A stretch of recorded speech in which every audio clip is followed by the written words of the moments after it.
नमस्कार। आज आपण खारी शंकरपाळीची रेसिपी पाहणार आहोत। तर या ठिकाणी मी 4 वाटी मैदा घेतलेला आहे। तर आपण 2 वाटी कणिक आणि 2 वाटी मैदा असं सुद्धा प्रमाण या ठिकाणी घेऊ शकतात। तर नंतर आपण यामध्ये 1 चमचा जिरं घालून घेतलेले आहे आणि त्यासोबत आपण 1 चमचा ओवा सुद्धा यामध्ये घालून घेतलेला आहे आणि जवळजवळ 1.5 चमचा मी यामध्ये मीठ घातलेलं आहे। त्यानंतर आपण त्यामध्ये थोडी कसुरी मेथी सुद्धा टाकून घेणार आहोत आणि जवळजवळ अर्धा वाटी तेल मी मोहन म्हणून यामध्ये घातलेलं आहे।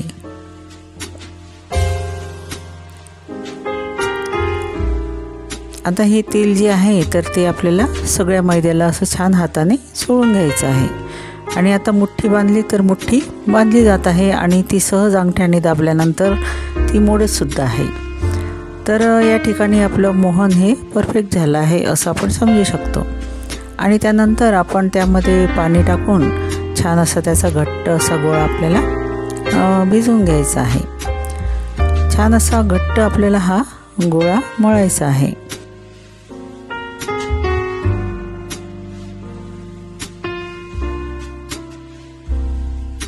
आणि हा गोळा आपल्याला थोडा वेळ जवळजवळ म्हणजे 15 ते 20 मिनिट आपल्याला झाकून ठेवायचा आहे, म्हणजे त्याला विश्रांती द्यायची आहे।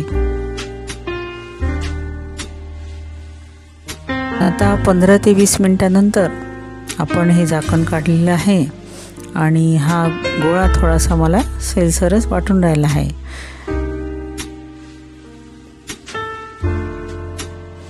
तर याचे 2 ते 3 आपण असे 3 ते 4 असे छोटे छोटे गोळे याचे बनवून घ्यायचे आहे आणि पोळपाटावर ते छान असे पातळ लाटून घ्यायचं आहे। अगदी सगळ्या बाजूने आपल्याला हे पातळ लाटून घ्यायचं आहे। आवश्यक वाटलं तर आपण या ठिकाणी मैदा सुद्धा लावू शकतो आणि मैदा लावून आपण ही पोळी लांबवू शकतो। तर या ठिकाणी जर आपला गोळा हा सैलसर झाला असेल तर आपण जेव्हा जे छोटे छोटे गोळे तयार करतो तर ते गोळे जे आहेत तर त्याला मैदा लावून आपण ते जर लाटले तर पुन्हा व्यवस्थित ते आपले जो गोळा आहे जसा पाहिजे तसा आपल्याला तो तयार होतो आणि तो आपण छान लाटून घ्यायचा आहे। तर मैदा हा लाटल्यानंतर पुन्हा थोडासा आकुंचन पावतो किंवा थोडा मागे सरतो, तर त्यामुळे आपण आता हे छान असं काठाकाठाने छान पातळ असं करून घेत आहोत।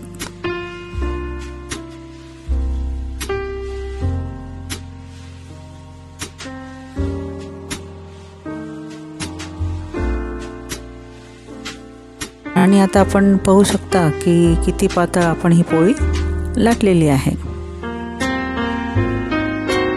आणि ह्या पोळीला आपण आता छान तेल लावून घेणार आहोत आणि आपल्याला खूप सारं असं तेल लावायचं नाही आहे, अगदी पातळ हात तेलाचा फिरवायचा आहे आणि छान असा मैदा आपण त्यावर भुरभुरणार आहोत आणि थोडंसं त्याला सारखं पसरून घेणार आहोत आणि व्हिडिओत दाखवल्याप्रमाणे आपण याची घडी घालणार आहोत आणि घडी घातल्यानंतर सुद्धा आपण त्या बाजूला थोडंसं तेल आणि थोडासा मैदा त्यावर प्रत्येक वेळेला लावून घेणार आहोत।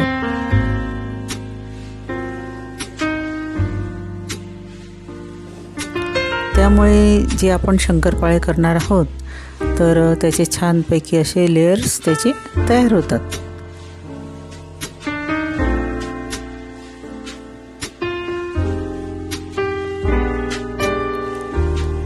आणि असा आपला हा लंबगोल तयार झाल्यानंतर त्याला खूप असं दाबायचं नाही आहे, तर हलक्या हाताने आपल्याला लांबच्या लांब अशी ही पट्टी जी आहे तर ही आपल्याला लांबून घ्यायची आहे, लाटून घ्यायची आहे।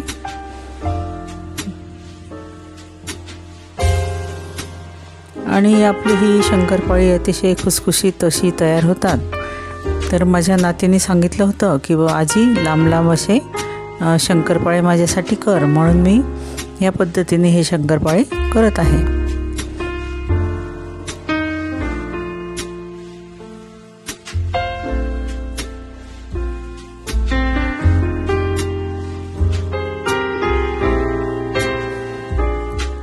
छान अशी खुसखुशीत अशी ही शंकरपाळी तयार होतात। याला आपण खारी म्हटलं तरीसुद्धा चालेल, कारण खारीसारखेच त्याचे छान असे लेयर तयार होतात।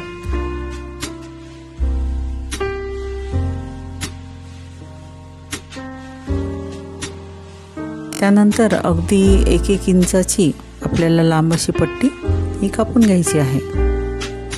जास्त मोठी रुंद अशी पट्टी कापायची नाही, कारण त्यामुळे आपल्याला ते छानपैकी अशी तळता येणार नाही।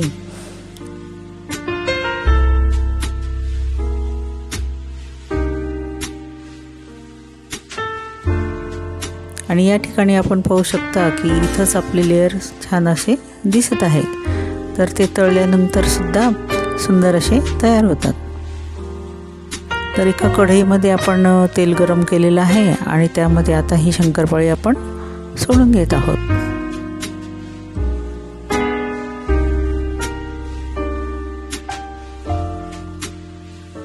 आणि छान झाऱ्याच्या साहाय्याने थोडं हलवत त्याला उलटपुलट करत अगदी एकसारखा रंग सगळ्या बाजूने येईल इथपर्यंत अशी ही शंकरपाळी आपल्याला तळून घ्यायची आहे। म्हणजे मंद आचेवर आपल्याला ही तळायची आहेत, की ज्यामुळे आपला आतपर्यंत अशी ही जी शंकरपाळी आहे तर ही छान खुसखुशीत अशी तयार होतील। आणि अशी माझी ही रेसिपी जर तुम्हाला आवडली तर नक्कीच लाईक करा, शेअर करा आणि कमेंट करायला विसरू नका। आणि त्याचसोबत माझ्या चॅनलला सबस्क्राईब करा आणि बेल आयकॉनचं बटन नक्की दाबा।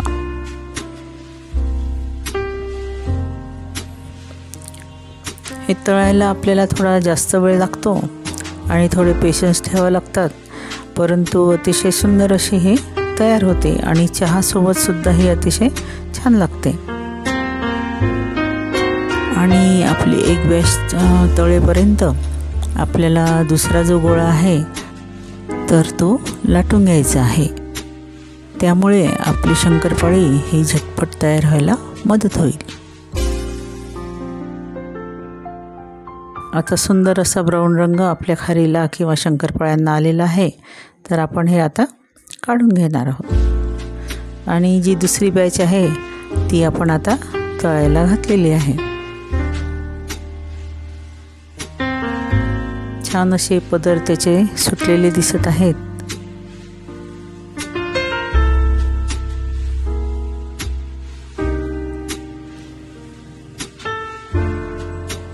आणि नंतर मी एक प्रयोग केलेला आहे की आपण जी पोळी लाटतो त्याचे 4 बाजू थोड्याशा कापून घेतल्यानंतर चौकोनी असा हा आकार तयार होतो आणि नेहमीप्रमाणेच आपण याला तेल आणि मैदा लावून याची घडी त्याच पद्धतीने घालून घेणार आहोत। पण अगदी सगळीकडे यामुळे सारखे लेयर असे तयार होतात। जो काठाकडचा भाग असतो तो कमी लेयरचा वगैरे असा तयार होत नाही। तर ही पद्धतसुद्धा आपण अवलंबू शकतात। आणि असं करता करता आपल्याला छान छान आयडिया अशा येतात आणि आपण छान पद्धतीने ते तयार करू शकतो।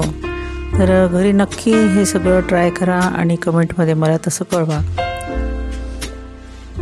अतिशय सुंदर आणि खुसखुशीत आपली अशी ही शंकरपाळी तयार झालेली आहे। त्याच पद्धतीने तो रोल लाटून कापून घ्यायचा आहे आणि तळून घ्यायचा आहे। सुंदर अशी ही शंकरपाळी आपण पाहू शकता तयार झालेली आहेत। धन्यवाद।